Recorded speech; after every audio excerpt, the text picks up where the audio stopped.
très bon signe. Voilà. Et la semaine prochaine, on sera donc 2 ou 3 fois ou 4 fois plus nombreux encore.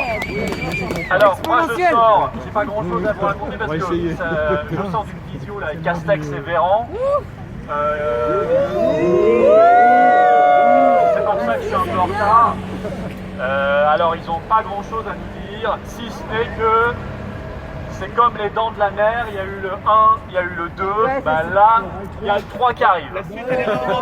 C'est la troisième vague. La troisième vague, là, elle commence à pointer le bout de son nez, le bout de son museau.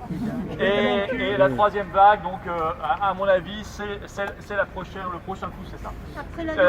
Donc, je vais vous dire une chose très claire. Et je vais vous le dire, comme le dirait l'autre, les yeux dans les yeux. Il n'y a pas de demi-combat sur cette affaire. On n'est pas là pour récupérer une petite liberté par-ci, une petite liberté par-là. C'est résistance totale ou soumission inévitable. Il n'y a rien d'autre.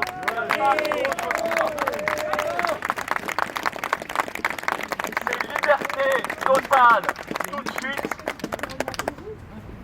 ou rien.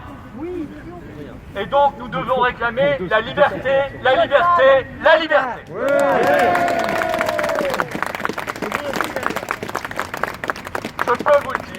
Je peux vous le dire, et c'est pas parce que j'étais en visio avec eux pendant 1h30 que je peux vous le dire, je le savais déjà, leur monde est pourri. Voilà, pourri jusqu'à la moelle. Quand on vient d'apprendre aujourd'hui que l'OMS déconseille le remdesivir, et qu'il y a 2 semaines, l'Union Européenne achète pour 1 milliard de remdesivir à Gilead, que ça sent extrêmement mauvais.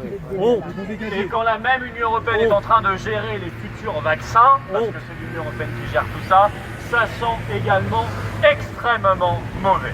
Et quand dans le même temps, le glorieux professeur Raoult, l'héroïque professeur Raoult, se retrouve devant les tribunaux et devant les tribunaux du Conseil de l'Ordre, alors vous savez que ça sent très mauvais. Quand nous apprenons, on le savait déjà ici parce que nous on sait les choses à l'avance, mais quand on apprend officiellement que le couvre-feu et le confinement n'ont aucun impact avec la baisse de l'épidémie actuelle, ça n'a rien à voir, mais LCI l'a dit, vous avez vu ce petit reportage, ça a baissé bien avant.